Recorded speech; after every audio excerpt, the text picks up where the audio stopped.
এই দোয়া যেদিন আমি পড়েছি কোরআনে, ওই দিন থেকে আজও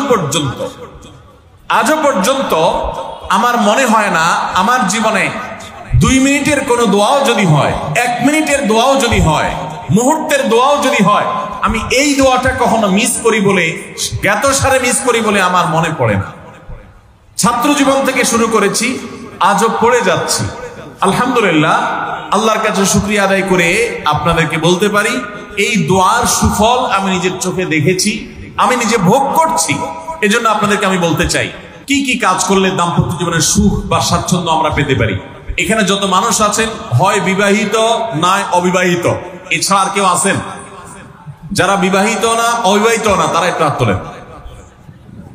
আছেন কেউ? একজন হাত তুলছে। আপনি বিবাহিত না অবিবাহিত না? তাহলে কোনটা? এখন নামায় ফেলছেন। এদিকে আছে কেউ? ভাই বিবাহিত না অবিবাহিত না? কেউ আছেন? নাই। তাহলে বোঝা গেল আজকের আলোচনা সবার জন্য, যারা বিবাহিত আছেন তাদের জন্য, যারা বিবাহিত না ভবিষ্যতে বিবাহ করবেন তাদের জন্য। দেখুন, অনেক মানুষ আছেন আমাদের কাছে আসে, বিশেষ করে আমার কাছে যত মানুষ অফিসে আসেন, এক এক দিন কয়েকশো মানুষও দেখা যায় অফিসে আসেন, এমনও হয় কোন কোন দিন কয়েকশো মানুষও হয়। তো আমাদের অফিসে অনেকগুলো ডেস্ক আছে, অনেক আলেম আছেন, তারা সমাধান দেন বসে বসে, তারা সহযোগিতা করেন আমার সাথে। অনেকগুলো ডেস্ক বসাতে হয়েছে, এত বেশি মানুষ আসে।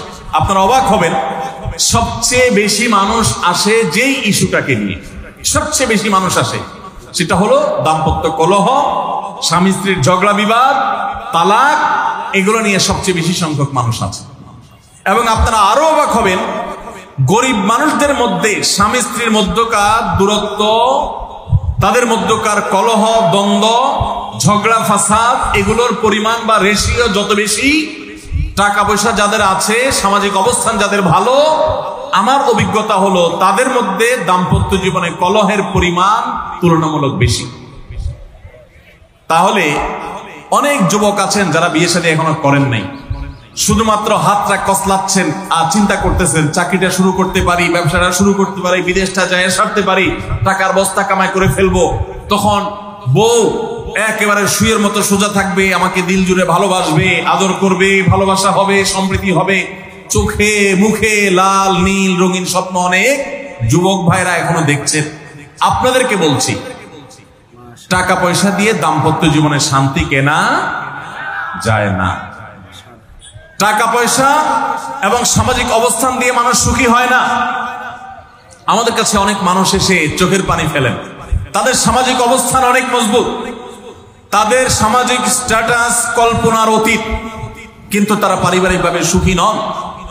আমানতদারিতার কারণে তাদের প্রাইভেসি রক্ষা করি আমরা, কখনো ইশারাঙ্গিত আমরা তাদের প্রাইভেসি ভঙ্গ হতে পারে সেভাবে বলি না, কিন্তু আমরা রেশিওটা আপনাদের সামনে পেশ করছি। এজন্য আপনারা যারা হাত কসলাচ্ছেন, যারা বেকার যুবক আছেন, যারা স্টুডেন্ট আছেন, যারা মনে করছেন যে টাকা পয়সা কামাই করে বস্তা ভরি, তারপরে আমি বিয়ে শাদী করে ফেললে সুখের সাগরে হাবুডুবু খাবো, আমি এরকম দেশ বিদেশ ঘুরতে থাকবো, এই রঙিন স্বপ্ন যারা দেখছেন তাদেরকে বলছি, বিশ্বাস করুন, সুখের সাথে এই টাকা পয়সা এবং সামাজিক অবস্থানের সম্পর্ক আপনি যতটা আছে মনে করেন, বাস্তবে ততটা নাই।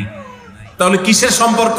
আসুন আমরা সেই জায়গায় চলে যাই। নাম্বার 1, সুখী দাম্পত্য জীবনের জন্য পুরুষ এবং নারী উভয়ের জন্য সর্বপ্রথম এবং প্রধান করণীয় হলো আল্লাহ তাআলার কাছে অনেক আগে থেকে দোয়া করতে থাকা, দরখাস্ত সাবমিট করা যে আল্লাহ, আমার পরিবার, আমার স্ত্রী, আমার অনাগত সন্তান সন্ততি যারা আসবে আমার বংশে, আমার ঘরে, আমার সংসারে, আমার পরিবারে, আল্লাহ আপনি তাদেরকে নেককার, তাদেরকে মুত্তাকিদের ইমাম এবং তাদেরকে এমন মানুষ বানিয়ে দেন যেন তারা চক্ষু শীতলকারী হয়। আপনাদেরকে একটা দোয়া শিখাতে চাই, অনেকে হয়তো জানেন, সূরা ফুরকানের ৭৪ নম্বর আয়াত।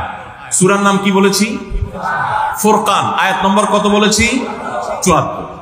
আমার বুঝজ্ঞান হইছে থেকে নিয়ে ছাত্র জীবনে যখন আমি অনেক ছোট ছিলাম, এই দোয়া যেদিন আমি পড়েছি কোরআনে, ওই দিন থেকে আজও পর্যন্ত আমার মনে হয় না আমার জীবনে 2 মিনিটের কোনো দোয়াও যদি হয়, 1 মিনিটের দোয়াও যদি হয়, মুহূর্তের দোয়াও যদি হয়, আমি এই দোয়াটা কখনো মিস করি বলে, জ্ঞাতসারে মিস করি বলে আমার মনে পড়ে না। ছাত্র জীবন থেকে শুরু করেছি, আজও পড়ে যাচ্ছি। আলহামদুলিল্লাহ, আল্লাহর কাছে শুকরিয়া আদায় করে আপনাদেরকে বলতে পারি, এই দোয়ার সুফল আমি নিজের চোখে দেখেছি, আমি নিজে ভোগ করছি। এজন্য আপনাদেরকে আমি বলতে চাই, বিবাহিত হন কিংবা অবিবাহিত হন, আপনার দাম্পত্য জীবনের সুখের জন্য সর্বপ্রথম এবং প্রধান করণীয় হলো এই দোয়া। এর বাইরে আরো সাধারণভাবে আল্লাহ তাআলার কাছে দোয়া করতে থাকা, যেন আল্লাহ তাআলা আপনাকে এমন একজন জীবন সঙ্গী দেন।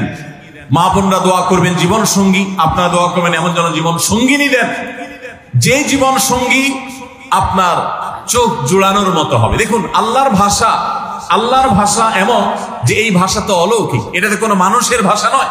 দোয়ার ভাষ্য লক্ষ্য করেন, আল্লাহ শিক্ষা দিচ্ছেন আমাদেরকে, রব্বানা হাব লানা মিন আজওয়াজিনা ওয়া যুররিয়াতিনা কুররাতা আয়ুন। হে আমাদের রব, আমরা আপনার কাছে এমন স্ত্রী চাই, এমন সন্তান চাই, এমন পরিবার চাই, যেই পরিবারের সদস্য, আমার স্ত্রী, আমার সন্তানরা আমার নয়ন জুড়াবে, আমার চোখ জুড়াবে, এরকম মানুষ চাই। একটু ভাষাটা লক্ষ্য করুন। আমরা সাধারণত দোয়া করলে কি চাই? আমরা এক একটা দিক চাই।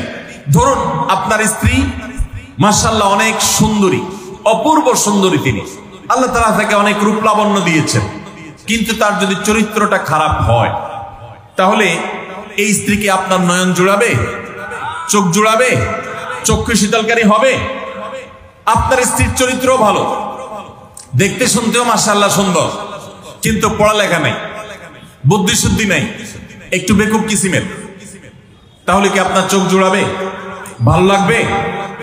আপনার স্ত্রী শিক্ষা দীক্ষাও আছে, জ্ঞান গরিমায় মাশাআল্লাহ তিনি ভালো, রিচ, সমৃদ্ধ, আবার চেহারা সুন্দর, আবার তার মধ্যে তার চরিত্রের সমস্যা নেই, কিন্তু সমস্যা কি?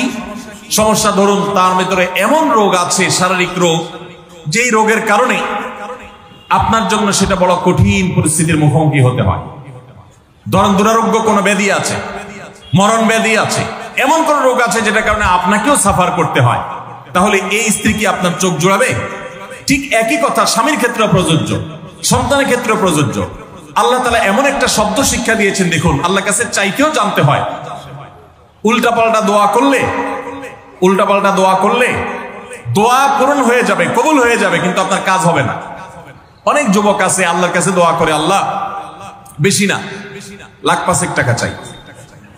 কত? 1,05,000।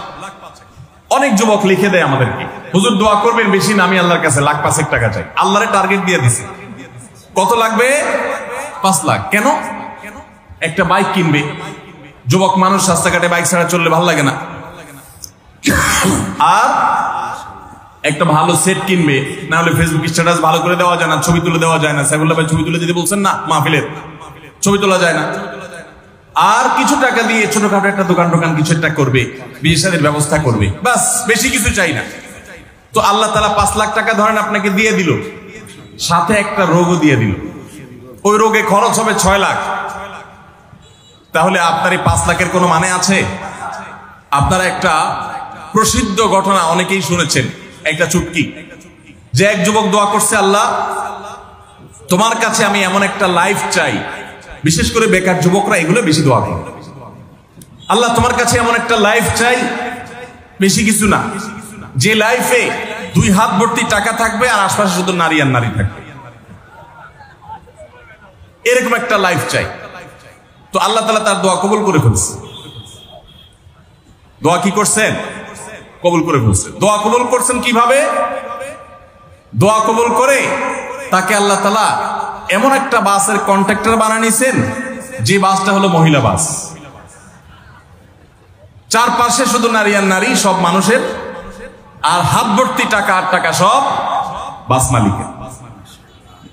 দোয়া কিন্তু কবুল হয়ে গেছে। তো আল্লাহ তাআলার কাছে উল্টাপাল্টা দোয়া করলে কি হয় দেখছেন?